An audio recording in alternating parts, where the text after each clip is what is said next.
Bonjour, bienvenue sur jean-pierre-villatte.com. Je vous propose un nouveau tutoriel sur les enregistrements comptables sur EBP Compta OpenLine sur la TVA.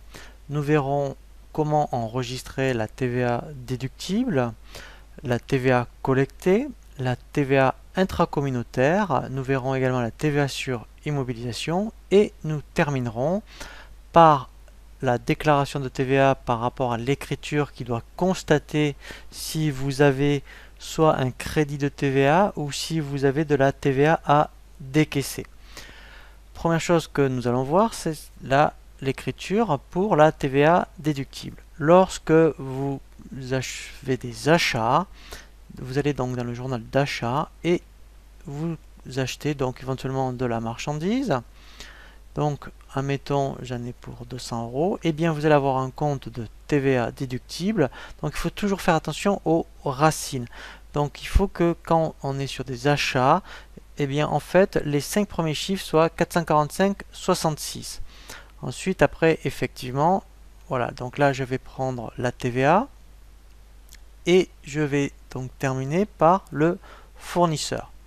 Voilà, donc ça, c'est le premier cas de figure par rapport à la TVA déductible. Toujours dans la TVA déductible, si vous avez acheté pour votre entreprise, donc vous en avez besoin pour votre entreprise, des immobilisations, donc en mettant comme de matériel informatique, donc dès que ça dépasse 500 €, effectivement, il faut le passer en immobilisation. Donc dans ce cas-là, et bien en fait, si j'achetais un ordinateur, ça serait du 218,3. Voilà, donc là, mettons, je mettrai pour 700 €. Et ensuite, donc, je vais passer un compte donc, de TVA, en fait, ici, sur IMO.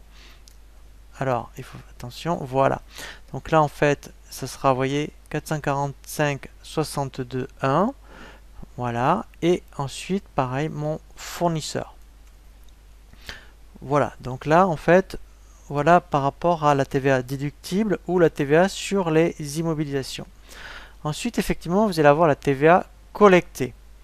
Donc, par rapport à la TVA collectée, je vais dans le journal de vente.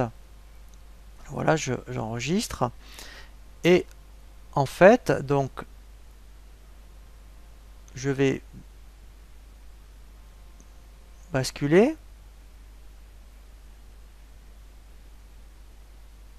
Voilà. Donc là, en fait, je vais ajouter donc le 707. Donc là, c'est d'achat de marchandises. Donc là, ça sera au crédit. Donc en mettant pour 300 €. J'aurai un compte de TVA collectée. Alors la TVA collectée, c'est 4457. Voilà. Et ensuite, après, admettons 1, voilà, pour la TVA. Et en fait, pour la TVA collectée, voilà. Et ensuite, le 411.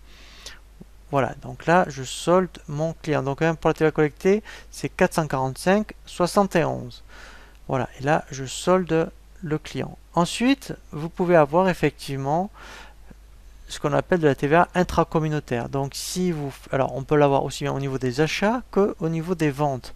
Donc, on va considérer que vous achetez de la matière première pour mettons dans un pays européen, mettons comme l'Italie, et bien en fait, on va passer donc la matière première. Alors, il y a vraiment une écriture particulière. Donc, vous recevez une facture de 1000 € de votre fournisseur. Donc, vous le passez dans un compte, mettons si la matière première 601, mettons 1000 €.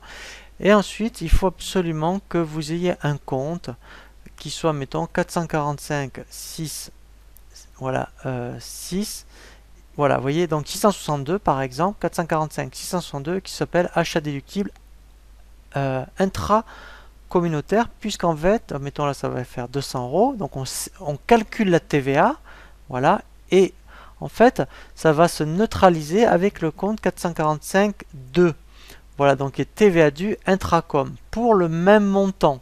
Voilà, c'est vraiment une opération blanche, entre guillemets, mais il faut vraiment la saisir de cette manière. Et après, effectivement, vous allez saisir votre fournisseur. Donc ça, voilà, pour les 1000 €. Voilà, donc ça, c'était pour les achats. Et si vous faites des ventes intracommunautaires, eh bien, effectivement, là, en fait, pour les ventes, c'est un peu plus simple. ça va être par rapport au compte de la classe 7, puisque dans la déclaration de TVA, vous avez une rubrique qui s'appelle livraison intracommunautaire. Et bien en fait, quand vous allez utiliser un compte de la classe 7, effectivement, et bien, il faudra que dans ce compte, ça soit vraiment un compte spécifique que vous allez créer, mettons, pour le 707 vente de marchandises, admettons, vous voyez, qu'on appellerait CE. Voilà. Et là, en fait, par rapport au paramétrage, après, effectivement, vous voyez ici, vous mettriez type d'opération. Voilà. Donc là, vous mettriez, mettons, vous voyez ici, c'est par rapport aux ventes, acquisition, admettons, voilà, voilà, donc là, intra-communautaire. Voilà, donc là, c'est vraiment comme ça qu'il faut, voilà, comme ça va bien passer après dans la déclaration de TVA. Voilà, donc là, mettons, si vous vendiez, mettons, voilà, en Europe pour 2000 euros, voilà, et là, vous passez tout simplement votre client. Voilà, voilà, donc là, c'est pour la vente en CE, et ensuite, pour terminer, donc après, vous avez votre déclaration de TVA à faire. Donc si vous êtes au mois ou au trimestre, hein, n'importe, il faudra passer une opération dans les OD où il faudra solder à la fois la TVA déductible, TVA collectée, TVA Sirimo si besoin, et vous allez constater soit un crédit de TVA, ça veut dire que la TVA déductible, vous avez acheté plus que vous avez vendu, ou de la TVA décaissée, donc là ça sera l'inverse, vous aurez vendu plus que vous avez acheté. Donc en principe, c'est ce que je vous conseille. Donc en principe, c'est de bons signes d'avoir, je dirais, toujours de la TVA à décaisser. Donc en fait, on va voir comment on enregistre cette écriture. Alors je vais aller dans un journal qui est vierge. Alors, première chose, admettons, je vais solder la TVA collectée. Donc là, admettons, pour solder la TVA collectée, donc en principe elle est au crédit, et bien là, en fait, si admettons, ce mois-ci, je considère que j'avais 4000 euros de TVA collectée, ben, je vais la débiter pour la solder. Ensuite, je vais effectivement solder mes comptes de TVA, admettons, sur IMO. Si j'avais eu, admettons, une IMO donc ce mois-ci, donc elle est au débit, ben là je vais la créditer pour la solder. Et ensuite, je vais avoir effectivement ma TVA déductible. Donc là, en fait, j'ai eu 3000 euros de TVA déductible. Voilà. Et ensuite, voilà, donc là, en fait, vous voyez, si je regarde mon bas de journal, j'ai de la TVA à décaisser. Donc dans ce cas-là, en fait, eh bien, je vais avoir un compte 445, vous voyez, TVA à décaisser. Et là, j'aurai, admettons, voilà, 900 euros de TVA à payer. Donc ensuite, le 15 du mois suivant, qu'est-ce qu'il me reste à faire? C'est d'aller dans le journal de banque et effectivement, je vais faire un chèque, voilà, où je vais solder mon compte de 445, voilà, je vais le solder, voilà, pour 900 euros et je vais faire donc un chèque pour ce montant.